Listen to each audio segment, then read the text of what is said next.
האם זה באמת סגולה בדוקה? הסגולה ללמוד בזה? Erev Tov, good evening, Dover Vietche. We are in the Zera Shimshon on Parsha Re'eh. We're going to do Os Vav, section number 6. Before we begin section 6, we're going to look at a pasuk from our Parsha, Parsha Re'eh. This is Devarim Perek Yudalet, pasuk Chaf Beis. Aser te'aser es kol tivuas zarecha. You shall surely tithe, meaning take a tenth, from all of the produce that you plant. Hayotze hasadeh, that comes out of the field, shana, every year on a yearly basis. So this pasuk happens to be talking about a specific type of tithing called Meiser Sheni, that the mitzvah was not to give it to a Levi. That was called Meiser Rishon.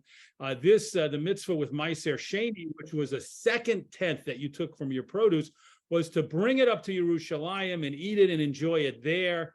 And so that's Meiser Sheni. But the Zera Shimshon is going to deal with the issue of Meiser in general, and specifically the bad things that can happen if the community does not take tithes, if it doesn't fulfill the mitzvos of Trumos and Maisros, the gifts to the Kohanim and the Leviim, and also the gifts to the poor, Meiser Ani, and so that's what we're going to read about a little bit.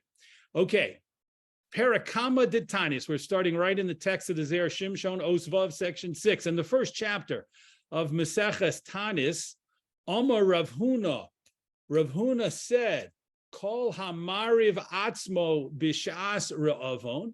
Everyone who makes himself go hungry during a time of famine. What that means is if a person actually has food to eat, but the person does not eat the food that he or she has during a time of famine because other people don't have food to eat. So the person could be eating and drinking, perhaps even having nice big meals, but anyone who does not do that, they make themselves go hungry, even though they have plenty of food during a time of famine, nitzol mimiso mishuna. That person will be saved from a strange death, an unusual death. And Rashi says one of the examples of an unusual death is a dying from starvation. So that person will be saved from dying from starvation, even though it's a time of famine, and many people might, God forbid, die of starvation.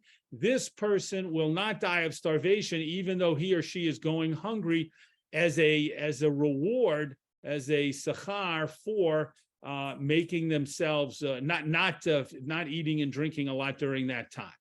That's the Gemara. Now, Zera Shimshon says, Kosher, this is difficult. Dema inyan zeh lazeh. What's the connection between the fact that a person made himself or herself hungry, even though they had food during a time of famine, and the reward of being spared from an unusual death? V'yesh lomar, and we can say, De'isa b'Meseches Avos. It states in the Mishnah Meseches Avos, Miktsason me'asrin u'miktsason einon me'asrin. If you have a time when some people bring the tithes correctly and some people do not, Ra'ov shel batzores ba'a, a hunger from famine will come. A famine of drought. Ra'ov shel batzores, a famine caused by drought, ba'a, will come. And then miktsason re'evin, some of the people will go hungry, umiktsason siveyan, and some of the people will be satiated. They'll have plenty to eat. So that's the Mishnah in Maseches Avos. That Mishnah talks about different types of punishments that come for different causes. So here, if only some people are tithing correctly and some people are ignoring the mitzvah of tithing, of bringing the maisros, then the punishment for that, or the result of that, will be that a famine will come that only affects some of the people. So the people that didn't tithe will be hungry, and the people that did tithe will be fully satisfied. Vikoshe, and the Zera Shimshon says, we have a problem with this source also. Lama nokat haloshon shel re'evin usivein. Why did the Mishnah specifically use a language of some people will be hungry and some people will be satisfied? And what disturbs the Zera Shimshon, what got his attention, is that we would expect the Mishnah to say some people will be hungry and some people will not be hungry. But why would it say some people will be fully satisfied? It's not. It's hard to imagine. It's not easy to imagine that during any kind of drought and famine, some people will be fully satisfied. And why would the Mishnah go out of its way to point that out? Why not just say some people will be hungry and some people will not be hungry? So those are his two questions. Again, one question on each of these two sources. First, the question on the Gemara and Masechta Taanis, about the reward for the person who goes hungry during a famine, even though they have food. And the second one, this Mishnah in Avos, why did it choose to talk about some people being hungry and some people being fully satisfied after a drought comes, because not everyone was fulfilling maasros? Those are his two questions to kind of get started here. Next paragraph. V'yesh lomar, and we can say, Shebechol hatzoros shelo tavona al hatzibor, that regarding all calamities, and then parenthetically, and these should not come on the tzibor. So regarding all calamities, as an aside, that God willing, they won't happen to the people. Ne'amar barhen, it states regarding these calamities, bisman shehatzibor shoroi bitzar, at the time that the congregation is suffering through a calamity, through a very difficult time, al yomar adam v'chule, a person should not say, and here the words that the Zera Shimshon skips are very important. Al yomar adam, a person should not say, I'm going to go home and eat and drink, v'sholom alayich nafshi, and there will be peace on me for my own soul. A person shouldn't say, everyone else is suffering, I'll just go home and quietly be fine, and I have food to eat, and I have things to drink, and I have my own nice little cozy home. I'll just hang out there and everything will be fine for me. They should not say that. Elo yishtatef im hatzibor, but rather they should join with the congregation. They should stay with the people, help people, and suffer along with them, as opposed to isolating themselves and thinking that, oh, they'll just be fine if they kind of ride this one out and not really care about what happens to anyone else. No one should do that, but rather they should be mishtatef with the tzibur. They should join in with the people and help them in their time of suffering. Aval, however,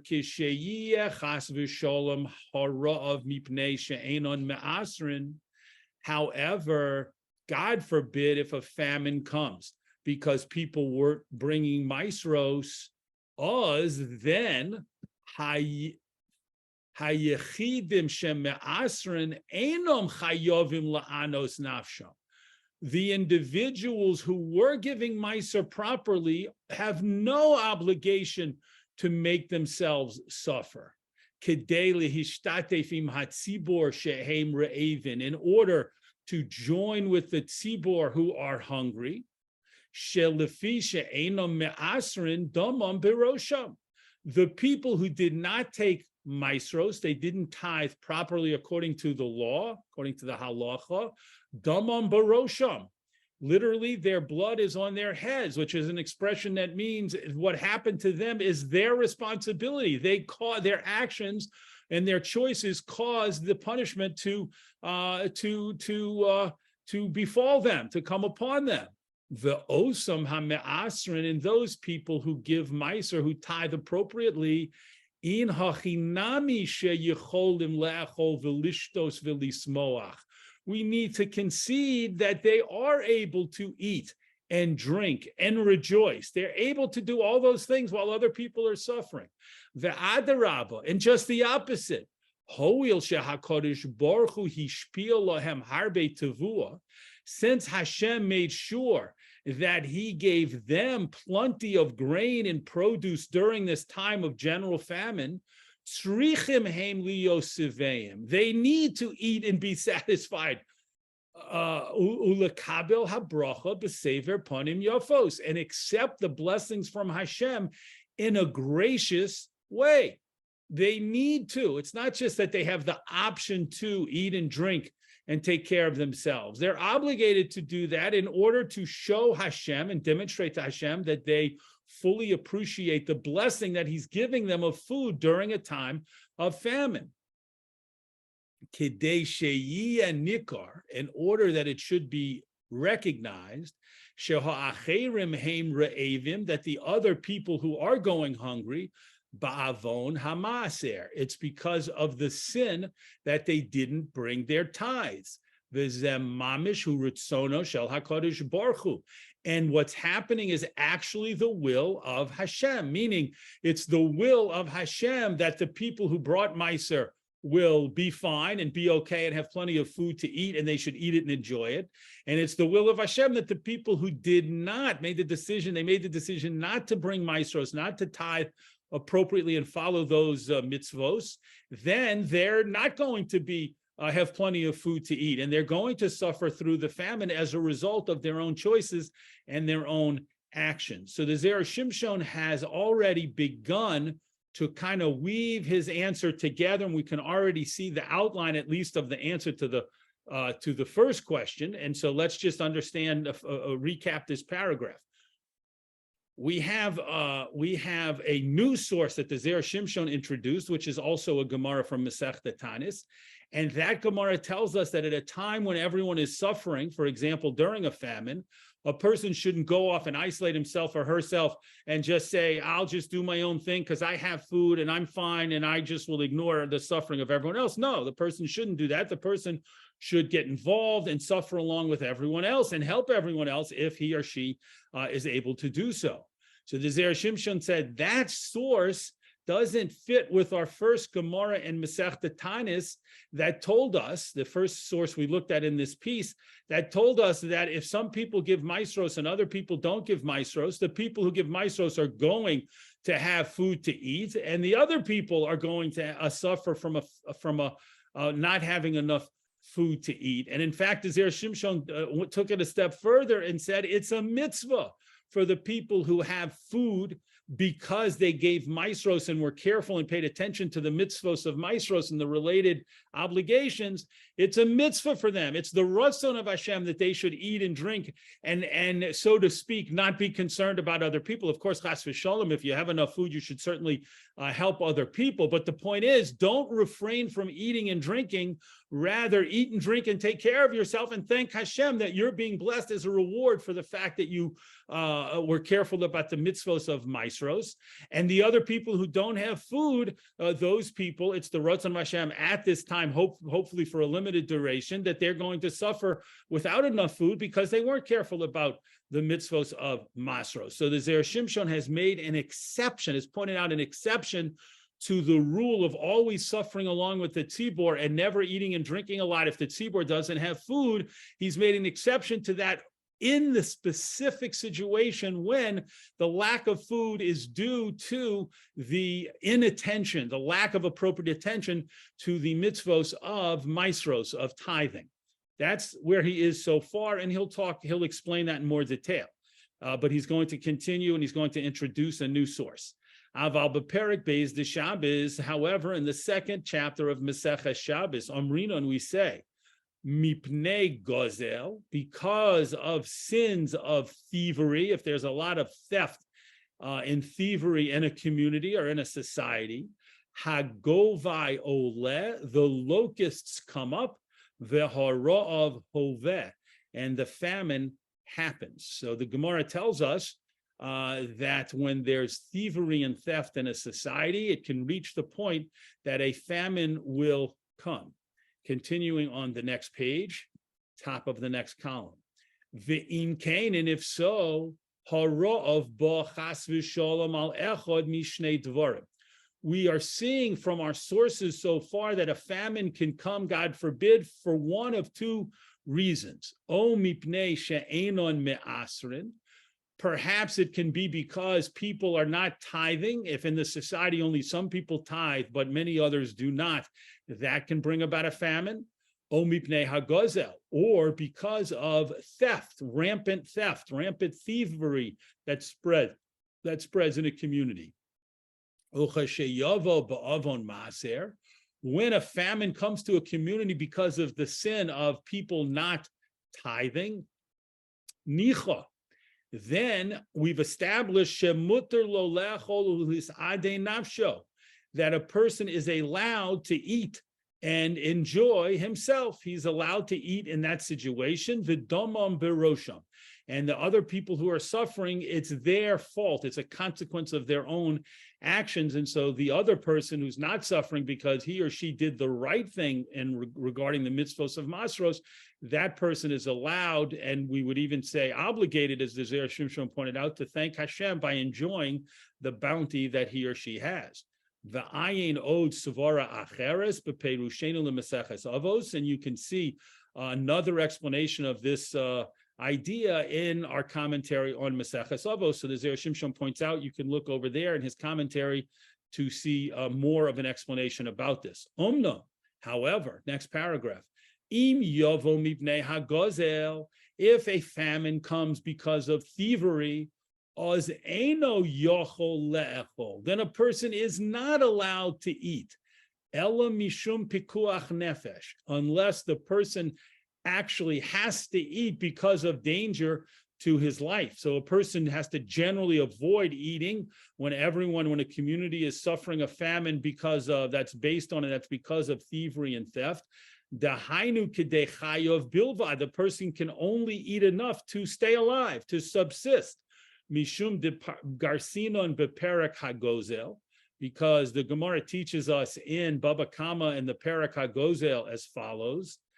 Gazlan, if you have a robber, me emosai mutar lehonos mimenu, until or for how long is it permissible to get benefit from him? So you have a robber, and this robber is selling his some of his items, some of his belongings.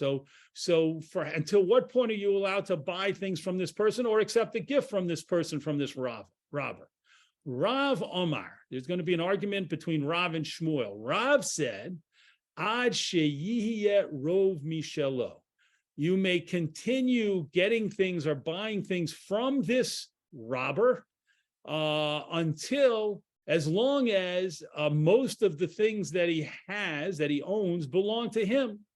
Okay, so you have this robber, and let's say he has a job, a nice job, and he's got lots of possessions and items and articles and belongings that belong to him that were legally acquired, that he legally acquired, that came from his job and were purchased in the normal ways. So as long as the majority of his belongings were purchased in a legal way, in an appropriate way, you can continue, Rav says, to get benefit from gifts from him, or you can buy things from him if he wants to sell things, and not be concerned that you might be purchasing stolen items or receiving stolen items from him, because the majority of his belongings were legitimately acquired.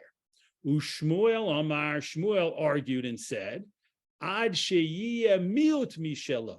You can continue getting things from this robber as long as even a minority of his belongings are his own and were legally acquired and legally gained. Meaning Shmuel is being much more lenient here and saying, as long as when the robber comes to give something to me or sell something to me, as long as at least some of the items that he owns were legitimately gained and actually belonged to him and had nothing to do with theft, then I can accept things from him, either again as a gift, or I can purchase things from him, because I don't know for a fact that anything he's giving me or that I'm buying from him is stolen, because some of the things he owns belong to him, and I don't know what is what. However, according to Shmuel, if this guy has no job and everything he owns is stolen, and we know that there is no legitimate income stream and legal income stream, so everything he owns and everything he has is stolen property, then Shmuel would say, in that case, you can't get anything from him, because obviously it's all stolen property.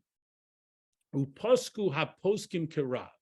Most of the halakhic authorities decide this argument according to the opinion of Rav, which means that you can only buy things from a robber or receive things from a robber if you know that the majority of his belongings, if it can be shown and established that the majority of the articles that he owns were legitimately gained and were not stolen property. That's how the majority of the poskim decide this case.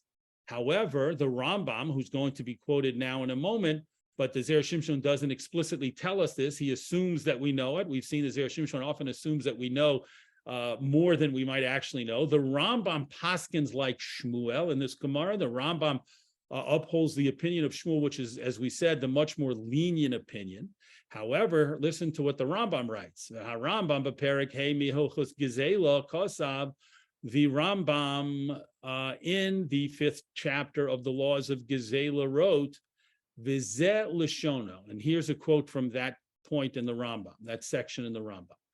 Osur lehonos min hagazlan. It's forbidden to get any benefit from a robber. V'chein dovar sheches koso gonuv, and something which according to halacha must be assumed to be stolen. Osur lehonos mimenu. It's forbidden to get any benefit from it. Ad kan l'shono, until here is a quote from the Rambam. So the Zera Shimshon is pointing out even most of the halakhic authorities decide like Rav, which is the strict opinion anyway, and they limit what you can get from a robber because you have to be careful about receiving or buying any stolen property from him. And even the Rambam, who takes the lenient opinion of Shmuel and follows Shmuel's opinion in that argument in the Gemara, even the Rambam makes it absolutely clear in his Mishnah Torah, in his Code of Jewish Law, that you're not allowed to benefit from stolen property, and you're not allowed to take something or benefit from it if there's a reason to assume that it's stolen property. So this is a big issue, even according to the lenient opinion. And when there are many robbers and thieves in the world, or in a society or in a community, yesh lochu shema oso hadovar, a person needs to be concerned that perhaps the thing, shehu lokeach, that he is taking, hu davar gazel, is a stolen thing, ve'oser lehonos mimenu, and it's forbidden to benefit from it. So if, God forbid, in a community, there's so much thievery going on, and so many people have stolen items that they're giving to other people or selling to other people, if it reaches the point when the majority of the objects out there for purchase and for sale are stolen goods, then you have a real concern, and you have to be exceedingly careful about what you buy and what you receive and take from other people, because it's likely to be stolen property, and stolen property, as the Rambam stated and as the Zera Shimshon explained, is forbidden to benefit from. Top of the next paragraph, top of the next column. V'zeh yiyu perush ma she'omru zichronim levracha b'yalkut. This idea that we've just explained, this differentiation between two types of famines and what they come for, and the emphasis on not eating and drinking during a time of famine, if that famine came because of theft and thievery, since there's going to be a lot of stolen goods out there, and you got to be so careful about that. This helps us understand a statement in the Yalkut Shimoni, the Medrash Yalkut Shimoni, on a pasuk in Yecheskel. And here's a quote from that pasuk from Yecheskel. Hechomos kom lemate resha. Thievery stood up and turned into a rod of wickedness. That's the pasuk, which is obviously a cryptic pasuk, a hard to understand pasuk. Thievery stood up and became a rod of wickedness. Melamed shezokaf atzmo kemakel. So the Yalkut Shimoni says this teaches us that thievery stood itself up like a staff and stood in front of HaKadosh Baruch Hu, and it goes on to say, and accused Bnei Yisrael, accused the Jews, and said, look, I symbolize all the thievery that's going on, and I'm accusing the Jews because so much theft is taking place in their communities and in their society. Ad Kahn, here is a quote from the Yalkut Shimoni. V'chi yesh mamoshus bechemos, And is there any physical substance to thievery? Could thievery physically stand up and talk to Hashem? What's going on here in this Yalkut Shimoni? Ela Ratzalomar, but what it means to say is Kol Hadivorim Hanimtsoim Ba'olam. All of the physical things in the world, Holil Shehim Kula Masurim, since all of them are forbidden, and here we have to assume that all means, the vast majority of items are stolen in a particular society that really has hit rock bottom because of all the theft and robbery. In such a society, almost everything would be forbidden to use or benefit from. All of those stolen goods stand in front of Hashem. So there are physical things that we can actually refer to, again, metaphorically, as standing in front of Hashem. As we've explained previously, al pasuk kimolo haaretz chamas, on the famous pasuk in Bereshis, that the whole world, and this is talking about before the flood, the whole world was full of theft and thievery. So the Zera Shimshon is explaining to us how to understand the comment in the Yalkut Shimoni about this cryptic pasuk in Sefer Yechezkel, and now he's going to tie that into what we're talking about here. V'im kain, if so, this person who we have learned should not eat more than he or she needs to live. It's because the person is afraid that the thing that they may wish to eat has been stolen. That's the reason why, in the case of a famine that comes on a community or a society or a people, because of thievery and theft that's rampant. In that case, we said, the Zera Shimshon told us, that's where the Gemara tells us that you're not allowed to eat your food and drink your drink and not be concerned. No, you need to go hungry along with everyone else in that society who's suffering, because there's very little food that's clearly permissible for you to buy and to eat. Because stolen goods are forbidden, as we've said. And if a person does not wish to enter himself into a doubt about doing something forbidden, right? A righteous person, a pious person, a religious person will think, I can barely eat or drink because anything I might buy or get to eat or drink could possibly be stolen goods, and I'm not permitted to benefit from it. Therefore, I really shouldn't eat or drink, chutz mikiyum hamitzvah, except for the fact that the person has to fulfill the mitzvah, shel v'nishmartem me'od lenafsho seichem. They have to fulfill the mitzvah based on the pasuk of guarding one's soul exceedingly much, being very careful with one's life is what we learned from that pasuk. And therefore, you're not allowed to allow yourself to die from starvation, God forbid. You must eat and drink enough to subsist and to survive and not even bring your life into doubt. You have to eat and drink enough to ensure that you're going to stay alive, but not more than that, not more than that. Mishum hachi, because of this, Mida keneged Mida. Now we can go back and answer our original second question, our original first question, which was, why, if a person refrains from eating and drinking during a time of famine, why will they be spared from an unusual death? They're going to be spared from dying unless it's a natural death, meaning not starvation. Starvation is not a natural death. A natural death would be something like old age. Dahainuim chas v'sholem, which means, if God forbid, yigzor HaKadosh Baruch Hu ezo misa, if God has made a decree that a person or people are going to die from a certain death, kemoshi adanu she'ola al kol ha'averos, we learned that thievery rises to the top of all sins. In certain situations when thievery has become so rampant that it rises to the top of all of the different sins that are being carried out in a community. Umi mikatreg barosh kulam, and therefore who is leading the accusations against the people at the top of the list? Gozel, it's thievery. Lo nechtam gezardinam ela al hagozel.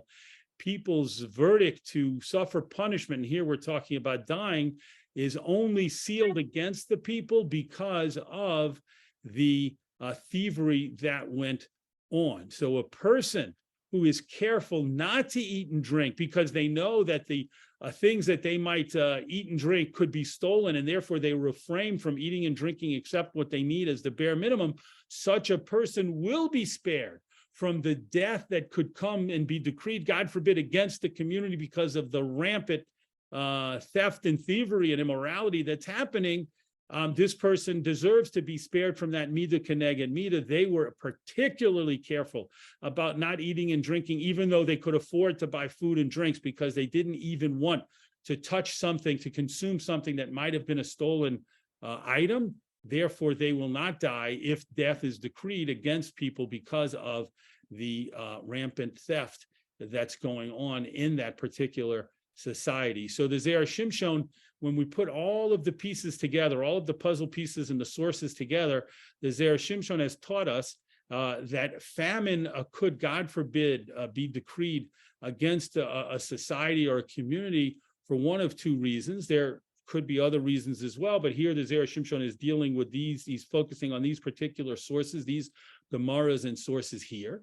In these cases, the Zera Shimshon says that a famine can come either because people are not careful about tithing, or because the people are violating the laws against stealing and robbing and taking things that do not belong to us. And the way that people have to act in those two situations is very different. If a person's in a situation where the thievery is not rampant, and the famine has come to the community because people are not enough people are being careful about the mitzvos of Meiser, then a person who has food and has drinks and is careful about keeping the laws of Meiser may eat and drink, and even perhaps is obligated to eat and drink in order to show the difference between the people Hashem wants to reward because of their keeping their observance of Meiseros, and the people Hashem wants to punish because of their lacking thereof. That's the first case. However, if famine has come to a community because of thievery and rampant theft, then the Zera Shimshon says everyone in the community, even the people who weren't involved in the theft and the thievery, should eat only the minimum, because it's not,